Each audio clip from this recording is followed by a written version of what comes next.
तो पिछले दिन हम लोगों ने पढ़ा था वैद्युत विभवांतर, जिसके बारे में आपको बताया गया। आज हम लोग पढ़ेंगे उसी के आगे वैद्युत विभव।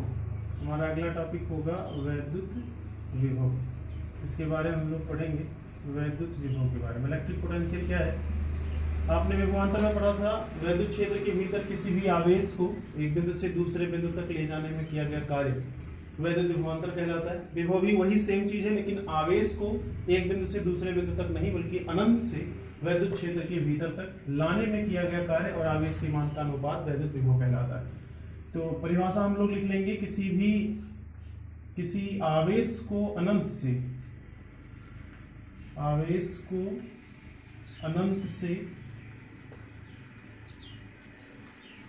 वैद्युत क्षेत्र के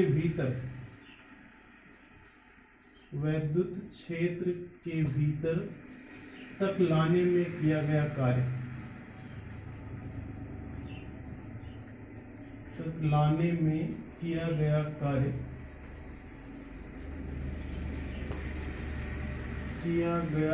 कार्य W से लिखेंगे इसको, एवं आवेश का अनुपात,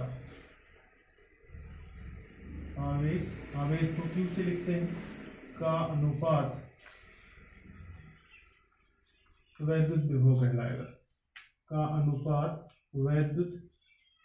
कहलाएगा। विभवांतर भी आपने पिछले दिन पढ़ा था, वैद्युत विभव कहलाता है या कहलाएगा। वैद्युत विभव को हम शॉर्टली V से लिखते हैं, विभवांतर V से लिखा जाता है। तो वैद्युत विभव का फार्मूला हो जाएगा वैद्युत विभव V is equal to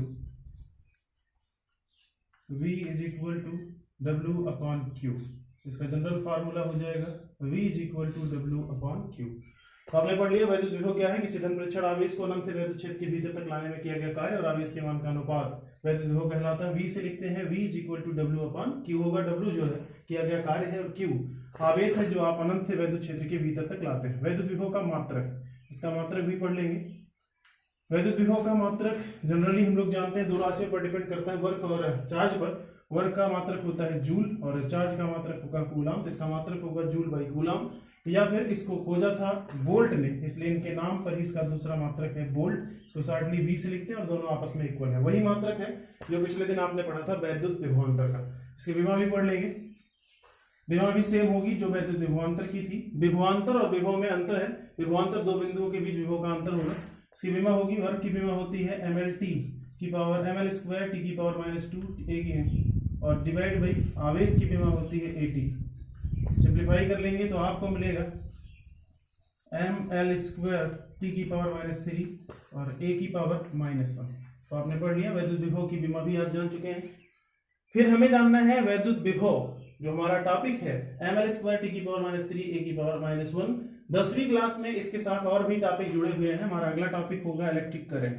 chapter का नाम ही था वैद्युत धारा, तो हमारा नेक्स्ट टॉपिक होगा इलेक्ट्रिक करंट। क्या है इलेक्ट्रिक करंट? वैसे तो हम लोग जानते हैं करंट में कोई भी डायरेक्शन नहीं होता है, वैसे इसका कोई भी यूज इस तरह से नहीं होता है, लेकिन करंट डिपेंड करता है चार्ज पर। तो वैद्युत धारा क्या है? किसी चालक तार में एकांक समय में से होकर गुजरने वाले वैद्युत आवेश को वैद्युत धारा कहते हैं। जनरली इक्वेशन में होगा किसी चालक तार में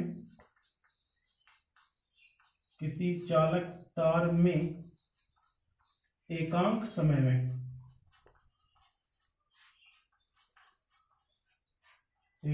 समय में प्रवाहित होने वाले आवेश को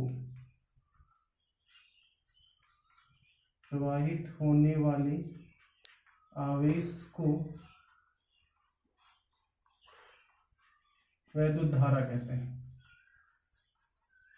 आवेश को वैद्युत धारा कहते हैं। वैद्युत धारा को I से लिखते हैं, I इज इक्वल टू होगा Q अपॉन T।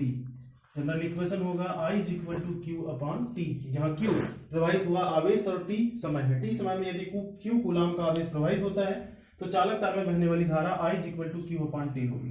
इसका मात्रक होगा भौतिक मात्रक आप इसका पढ़े हैं एमकेएस में, वैद्युत धारा का मात्रक एम्पियर होता है। इसका एक मात्रक हम जनरली जानते हैं, एम्पियर को शॉर्टली ए से लिखा जाता है और इस फार्मूले से इसका मात्रक भी हम लोग कन्वर्ट कर लेंगे। इसका मात्रक होता है एम्पियर सेकेंड कूलाम का, हमने पिछले दिन पढ़ा था एक कूलाम एम्पियर सेकेंड के बराबर होगा, डिवाइड बाई टाइम का मात्रक सेकेंड कट जाएगा, रिजल्ट हो जाएगा एम्पियर। तो इसका मात्रक होगा एम्पियर बीमा शार्टली हम लोग इसको ए से ही लिखते हैं, इसलिए इसके बीमा भी बड़े अक्षर कैपिटल अक्षर ए से लिखा जाता है, तो बीमा भी होगी। एक और भी बात हमको जाननी है, इलेक्ट्रिक करंट में कोई भी डायरेक्शन नहीं होता है, इसका मतलब ये एक अदिश राशि है, इसमें कोई भी दिशा नहीं होती, ये डिपेंड करता है इलेक्ट्रॉन के प्रभाव पर। तो इलेक्ट्रिक करंट और वैद्युत विभव इन दोनों पर आधारित हम लोग क्वेश्चन भी पढ़ लेते हैं। वैद्युत विभव जो आपने पिछले दिन पढ़ा था, इसमें जनरल इक्वेशन सीधे सीधे क्वेश्चन आपसे पूछा जा सकता है। किसी भी आवेश को मान लिया, माना कि 5 कूलम का आवेश वैद्युत क्षेत्र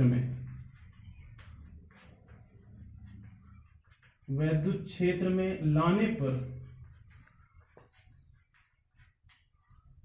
250 जूल का कार्य करना पड़ता है, लाने पर 250 जूल का कार्य करना पड़ता है,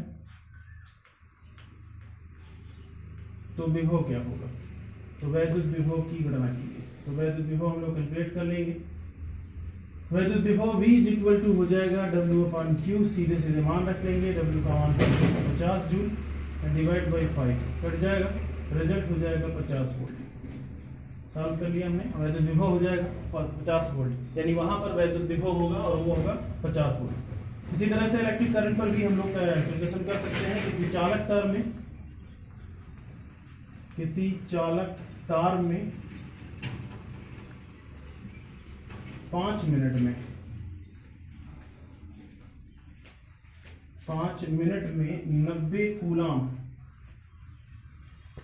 90 कूलाम का आवेश प्रवाहित होता है। 90 कूलाम का आवेश प्रवाहित होता है, तो करंट क्या होगी? तो वैद्युत धारा, इसका भी कैलकुलेशन हम लोग कर सकते हैं। वैद्युत धारा I इक्वल टू आपको मिल जाएगा Q/T, और Q का मान हम लोग जानते हैं, Q था 90 कूलाम और T समय था 5 मिनट है, मिनट को सेकंड में भी चेंज कर लेंगे, 5 × 60 डिवाइड कर लेंगे, 0 कट जाएगा, रिजल्ट हो जाएगा 3 से भी डिवाइड कर लेंगे 3 और डिवाइड बाई 10, रिजल्ट होगा 0.3 एम्पियर। 0.3 एम्पियर की करंट उस पूरे परिपथ में प्रवाहित होगी। इसके बाद हमारा अगला टॉपिक है ओम का नियम। नेक्स्ट टॉपिक जो हमें पढ़ना है वो है ओम का नियम। पहले चैप्टर का नाम था electric current and Ohm's law, तो हमारा अगला टॉपिक होगा ओम का नियम। क्या है ये ओम का नियम? ओम ने बताया कि यदि किसी भी चालक तार में कि भौतिक अवस्था में कोई परिवर्तन ना किया जाए, भौतिक अवस्था मतलब जैसे ताप, दाब, सांद्रता, अगर इन तीनों में कोई परिवर्तन नहीं करते हैं तो चालक तार में बहने वाली धारा और लगाए गए विभवांतर का अनुपात सदैव नियत होगा। किसी चालक तार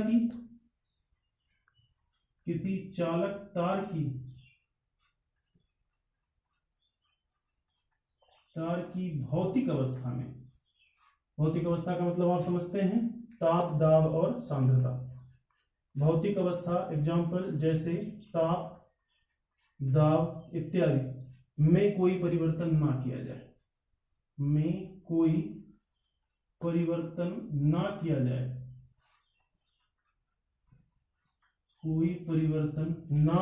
जाए, तो चालक तार के सिरों पर लगाया गया विभवांतर,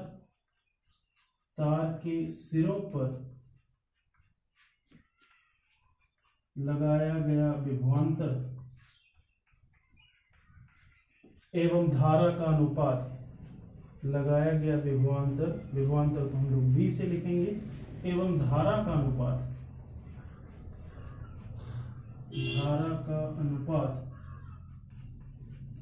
सदैव नियत रहेगा। ये बताया था ओम ने। अर्थात आपको मिलेगा, इसका वर्ड होगा अर्थात V proportional to I, या इसी चीज को लिख सकते हैं V/I इक्वल टू कांस्टेंट, और इसी कांस्टेंट को हम R से भी लिखते हैं, यही ओम का नियम है। अर्थात V/I इक्वल टू कांस्टेंट। यदि कभी भी चालक तार के सिरों पर लगाया गया विभवांतर और धारा का अनुपात सदैव नियत होता है, तो ऐसे परिपथ को हम ओमीय परिपथ कहेंगे, और यही ओम का नियम है। ओम के नियम में एक बातें आती है कि उस कांस्टेंट V/I की वैल्यू कांस्टेंट होती है, तो उस V/I की वैल्यू को हम किसी अन्य नाम से भी, उस कांस्टेंट को अन्य नाम से भी जानते हैं। तो हमारा अगला टॉपिक है वैद्युत प्रतिरोध। हमारा नेक्स्ट टॉपिक है वैद्युत प्रतिरोध। हम जानेंगे कि वैद्युत प्रतिरोध क्या है। हमने पढ़ा था कि किसी भी वैद्युत प्रतिरोध का मतलब होता है रुकावट। धारा के मार्ग में जो रुकावट क्रिएट करता है किसी चालक तार में, उसको हम वैद्युत प्रतिरोध कहते हैं। तो नेक्स्ट टॉपिक हमें जो पढ़ना है उसका है वैद्युत प्रतिरोध, इलेक्ट्रिक रेजिस्टेंस। वैद्युत प्रतिरोध, इलेक्ट्रिक रेजिस्टेंस। क्या है ये वैद्युत प्रतिरोध? किसी चालक तार के सिरों पर लगाया गया विभवांतर और बहने वाली धारा का अनुपात सदैव नियत होता है और उसी नियतांक को हम वैद्युत प्रतिरोध कहते हैं। उसी नियतांक को ही हम वैद्युत प्रतिरोध कहते हैं। इसको बी से लिखेंगे। तो चालक तार, किसी चालक तार के सिरों पर लगाया गया विभवांतर, के सिरों पर लगाया गया विभवांतर एवं धारा का अनुपात, विभवांतर बी एवं धारा को आई से लिखेंगे, धारा आई का अनुपात, इसका अनुपात वैद्युत प्रतिरोध कहलाता है। का अनुपात वैद्युत प्रतिरोध ब्रैकेट में आर कहलाता है। तो वैद्युत प्रतिरोध आर बराबर आपको मिल जाएगा, अतः लिखेंगे वैद्युत प्रतिरोध आर इज इक्वल टू, वैद्युत प्रतिरोध R is equal to V upon I.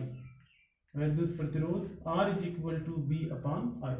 तो वैद्युत प्रतिरोध आपने पढ़ लिया, चालक तार के सिरों पर लगाए विभवांतर और बहने वाली धारा का अनुपात वैद्युत प्रतिरोध कहलाता है। हमें जानना है इसका मात्रक, वैद्युत प्रतिरोध का मात्रक। दो राशियों पर डिपेंड करता है, विभवांतर और धारा। विभवांतर का मात्रक हमने पढ़ा था वोल्ट होता है और धारा का मात्रक एम्पियर होता है, जिसका मात्रक होगा volt by ampere. B by a लिखेंगे लेकिन पढ़ेंगे वोल्ट बाई एम्पियर। खोजा था ओम ने, इसलिए इसका दूसरा मात्रक होता है ओम। ओम को शॉर्टली हम वैसे तो पूरा नाम लिखते हैं OHM, लेकिन हम सिंबॉलिक रूप में इसको इस तरह से पढ़ेंगे। और इस सिंबल का नाम, अकेले इस सिंबल का नाम ओमेगा है। अगर हम इसको किसी राशि के बगल में लगाते हैं तो उसको ओम पढ़ेंगे, और अगर कोई सिंबल के नाम बारे में पूछता है तो उसको आप ओमेगा पढ़ेंगे। तो हमारा वैद्युत प्रतिरोध R is equal to V upon I होगा। इसकी भी विमा पढ़ लेंगे, वैद्युत प्रतिरोध की विमा भी पढ़ लेंगे। विभवांतर की विमा हमने पढ़ी थी अभी थोड़ी देर पहले, ml स्क्वायर टी की पावर -3 a की पावर -1 एंड डिवाइड बाई, अभी धारा की विमा पढ़े हैं उसको a से लिखते हैं। तो सिंप्लीफाई करेंगे तो आपको मिलेगा ml स्क्वायर टी की पावर -3 और a की पावर -2। तो वैद्युत प्रतिरोध भी आपने पढ़ लिया, r is equal to V upon I से। वैद्युत प्रतिरोध के बाद हमारा अगला टॉपिक होगा वैद्युत चालकता। नेक्स्ट टॉपिक जो हमें पढ़ना है वो वैद्युत चालकता। चालकता का मतलब होता है किसमें कितनी तेजी के साथ इलेक्ट्रिक करंट या इलेक्ट्रिक चार्ज का फ्लो हो सकता है। जिसका रेजिस्टेंस कम होगा, माने प्रतिरोध कम होगा, उसकी चालकता बेहतर होगी। तो हमारा परिभाषा होगा वैद्युत चालकता वैद्युत प्रतिरोध का व्युत्क्रम कहलाता है। माने वैद्युत प्रतिरोध का व्युत्क्रम, वैद्युत प्रतिरोध का व्युत्क्रम वैद्युत चालकता कहलाती है। वैद्युत प्रतिरोध का व्युत्क्रम वैद्युत चालकता कहलाती है। तो चालकता उसका बेहतर होगा जिसका प्रतिरोध अच्छा होगा, वैद्युत चालकता कहलाती है। अर्थात वैद्युत चालकता बराबर होगा, इसको किसी भी राशि से नहीं लिखा जाता है, वैद्युत चालकता बराबर होगा 1 बटा वैद्युत प्रतिरोध। वैद्युत प्रतिरोध को R से लिखते हैं, इसलिए इसका फार्मूला होगा सीधे ही वैद्युत चालकता इज इक्वल टू 1/R। इसके मात्रक काफी इंपॉर्टेंट है, जो पेपर में अच्छे से पूछे जाते हैं, इसको केयरली नोट करेंगे। वैद्युत प्रतिरोध एक जनरली मात्रक हो जाएगा, इसी का उल्टा था तो एम्पियर बाई वोल्ट हो जाएगा। इसका एक मात्रक होगा एम्पियर बाई वोल्ट। दूसरा मात्रक, ये इसका ओम था तो ओम की घात -1 हो जाएगा, तो उसको पढ़ेंगे ओम इनवर्स। इसका दूसरा मात्रक होगा ओम इनवर्स। तीसरा मात्रक होता है महो, MHO, तीसरा होता है महो। और चौथा मात्रक होता है साइमन। क्या होता है? साइमन। तो कुल मिलाकर के हमारे पास 4 मात्रक हैं, ampere by volt, ohm inverse, mho और साइमन। तो ये 4 मात्रक हो गए वैद्युत चालकता के। जिस प्रकार से हमने वैद्युत प्रतिरोध पढ़ा है, ऐसे ही हमको कुछ और टॉपिकों के बारे में पढ़ना है। वैद्युत प्रतिरोध, और हमारा अगला टॉपिक है विशिष्ट प्रतिरोध। जो हमारा अगला टॉपिक होगा उसका नाम है विशिष्ट प्रतिरोध। ये एक स्पेशल पॉइंट है। विशिष्ट प्रतिरोध और वैद्युत प्रतिरोध, इन दोनों चीजों में अंतर है। विशिष्ट प्रतिरोध और वैद्युत प्रतिरोध में जो आपका विशिष्ट प्रतिरोध है वो एक ही पदार्थ के मटेरियल के ऊपर डिपेंड नहीं करता है। अगर वो एक ही पदार्थ के बने हैं, चाहे छोटे हों या बड़े तार हों, उनका विशिष्ट प्रतिरोध सेम होगा। लेकिन वैद्युत प्रतिरोध लंबाई पर डिपेंड करता है। तो हमारा अगला टॉपिक है विशिष्ट प्रतिरोध, स्पेसिफिक रेजिस्टेंस। विशिष्ट प्रतिरोध क्या है? विशिष्ट प्रतिरोध की डिफिनेशन सिंपली हमको याद रखनी है, किसी भी स्थान पर वैद्युत क्षेत्र की तीव्रता और उसी स्थान पर धारा घनत्व के अनुपात को विशिष्ट प्रतिरोध कहते हैं। रो से लिखते हैं, rho is equal to e upon j होता है। Rho is equal to e upon j. तो किसी स्थान पर वैद्युत क्षेत्र की तीव्रता, किसी स्थान पर वैद्युत क्षेत्र की तीव्रता, वैद्युत क्षेत्र की तीव्रता एवं उसी स्थान पर धारा घनत्व, एवं उसी स्थान पर धारा घनत्व। वैद्युत क्षेत्र की तीव्रता को हम लोग ई से लिखते हैं, ये सभी लोग जानते हैं, धारा घनत्व, और इसको जे से लिखा जाता है, कैपिटल जे। धारा घनत्व के अनुपात को विशिष्ट प्रतिरोध कहते हैं। इसके अनुपात को विशिष्ट प्रतिरोध, इसको रो से लिखा जाता है। कौन से अक्षर से? रो। पी जैसा होता है लेकिन उसको पढ़ते हैं रो। विशिष्ट प्रतिरोध रो कहते हैं। तो हम जान चुके हैं विशिष्ट प्रतिरोध के बारे में। किसी भी स्थान पर वैद्युत क्षेत्र की तीव्रता, उसी स्थान पर धारा घनत्व के अनुपात को विशिष्ट प्रतिरोध कहते हैं। विशिष्ट प्रतिरोध का फार्मूला हो जाएगा rho is equal to e upon g. तो हमें फार्मूला भी मालूम हो गया। विशिष्ट प्रतिरोध रो इज इक्वल टू आपको मिल जाएगा ई अपॉन जी।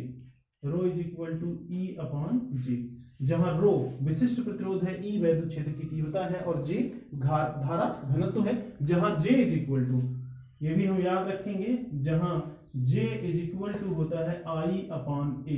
किसी चालक तार में बहने वाली धारा, एकांक क्षेत्रफल से होकर के गुजरने वाली धारा को धारा घनत्व कहते हैं। तो रो इज इक्वल टू आपको मिल जाएगा ई अपॉन जे, या जे इज इक्वल टू आपको मिल जाएगा आई अपॉन ए। तो हमारा और भी टॉपिक हमको पढ़ना है विशिष्ट प्रतिरोध का मात्रक।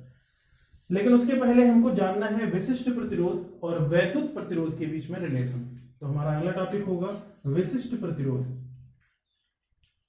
विशिष्ट प्रतिरोध एवं विशिष्ट प्रतिरोध माने रो, एवं वैद्युत प्रतिरोध माने आर। वैद्युत प्रतिरोध माने आर के बीच संबंध, आर के बीच संबंध, इसके बीच में संबंध पढ़ना है। विशिष्ट प्रतिरोध और वैद्युत प्रतिरोध के बीच में संबंध, तो इनके बीच में रिलेशन हम लोग पढ़ेंगे। हमने अभी पढ़ा है रो इज इक्वल टू, हम जानते हैं, हमने पिछले दिन पढ़ा था, हम जानते हैं वैद्युत क्षेत्र की तीव्रता E इज इक्वल टू होता है V अपॉन L। पिछले दिन हमने पढ़ा है E is equal to V upon L, यहीं से मात्रक बताया गया था वोल्ट बाई मीटर। V माने विभवांतर और L माने लंबाई होती। तथा J इज इक्वल टू, अभी पढ़े हैं, तथा J इज इक्वल टू होता है I upon A। J is equal to I upon A। अतः रो बराबर आपको मिल जाएगा विशिष्ट प्रतिरोध, rho is equal to E की वैल्यू रख देंगे V upon L and divide by I by A। Simplify करेंगे, A ऊपर चला जाएगा, तो रो इज इक्वल टू आपको मिलेगा B into A and divide by L into I। तो यहाँ लिखेंगे I और इंटू L। हम जब पढ़े हैं पिछले दिन, हमने अभी भी पढ़ाया गया आपको, R इसी चीज को लिख सकते हैं rho is equal to B by I। B by I क्या है? वैद्युत प्रतिरोध, और इंटू A बाई L, ऐसा भी लिख सकते हैं। और हम जानते हैं ओम के नियम से V upon I is equal to वैद्युत प्रतिरोध होता है, इसलिए रो इज इक्वल टू एक रिलेशन मिल गया R into A by L।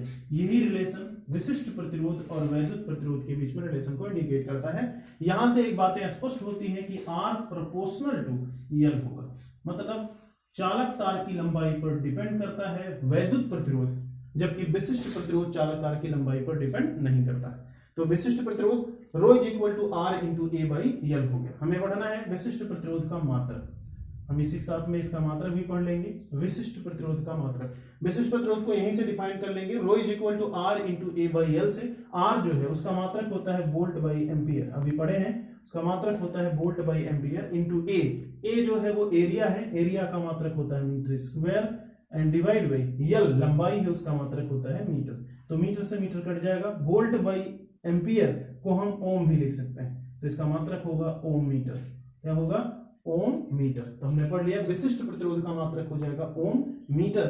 CGS पद्धति में भी लिखना चाहे तो ओम सेंटीमीटर भी लिख लेंगे, वैसे तो हम यही याद रखेंगे ओम मीटर। तो हमने पढ़ लिया विशिष्ट प्रतिरोध। तो हमने पढ़ा विशिष्ट प्रतिरोध और वैद्युत प्रतिरोध के बीच में अंतर भी जान लेते हैं। वैद्युत प्रतिरोध चालक तार की लंबाई पर डिपेंड करता है, जबकि विशिष्ट प्रतिरोध चालक तार की लंबाई पर डिपेंड नहीं करता है। विशिष्ट प्रतिरोध एक ही पदार्थ के, चाहे छोटे या बड़े हों, पदार्थ अगर सेम है तो विशिष्ट प्रतिरोध के मान में कोई परिवर्तन नहीं होगा, जबकि लंबाई अगर डिफरेंट है, भले ही एक ही पदार्थ के हैं, तो वैद्युत प्रतिरोध आपका अलग हो जाएगा। तो हमने पढ़ लिया वैद्युत प्रतिरोध और विशिष्ट प्रतिरोध। अब हमारा टॉपिक है कि अगर हम किसी भी परिपथ से धारा लेना चाहते हैं और हमें आवश्यकता के हिसाब से करंट थोड़ा कम चाहिए, लेकिन ज्यादा सप्लाई आ रही है, तो हम जानते हैं कि धारा के मार्ग में अगर हम रुकावट क्रिएट कर देते हैं तो करंट का मान कम हो सकता है।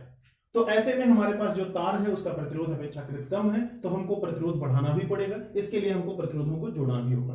तो हमारा अगला टॉपिक होगा प्रतिरोधों का संयोजन। माने हम प्रतिरोधों को जोड़ेंगे, और क्यों जोड़ेंगे? क्योंकि हमें वैद्युत परिपथ में विभवांतर वही रहने पर भी धारा के मान को मेंटेन करना है। तो धारा के मान को मेंटेन करने के लिए हमें प्रतिरोधों को कम और ज्यादा करना होगा।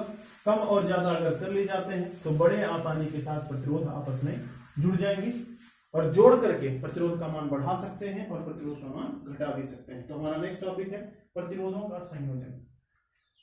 अगला जो हमको पढ़ना है उसका नाम है प्रतिरोधों का संयोजन।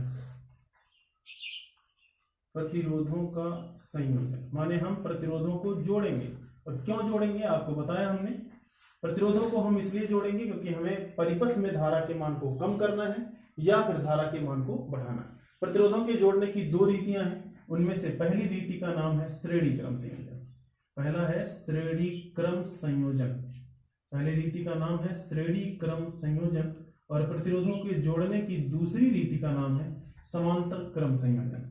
दूसरी रीति है समांतर क्रम संयोजन। तो दो रीतियां हैं, एक श्रेणी क्रम संयोजन और दूसरा है समांतर क्रम संयोजन। तो हम प्रतिरोधों को दो तरह से जोड़ सकते हैं।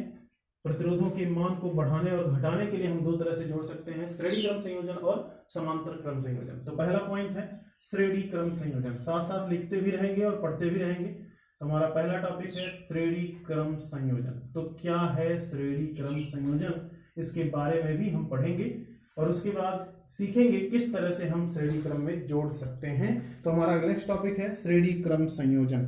श्रेणी क्रम संयोजन को जानने के लिए हमको जानना होगा किस तरह से हम इसको जोड़ेंगे।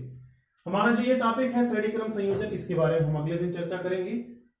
दो तरह से हम प्रतिरोधों को जोड़ सकते हैं, श्रेणी क्रम में और समांतर क्रम में। इसके लिए हम अगले दिन चर्चा करेंगे। आज के लिए कक्षा 10 के लिए बस इतना है। इतने के बाद अगले दिन हम इस पर आधारित क्वेश्चन भी बताएंगे और साथ में श्रेणी और समांतर क्रम संयोजन भी करेंगे। एक और बात है, चैनल को जो लोग सब्सक्राइब नहीं किए हैं वो सब्सक्राइब कर लें और बेल आइकन को भी दबाएं, ताकि जैसे ही नया वीडियो अपलोड हो तो आपको तुरंत मिल जाए। धन्यवाद।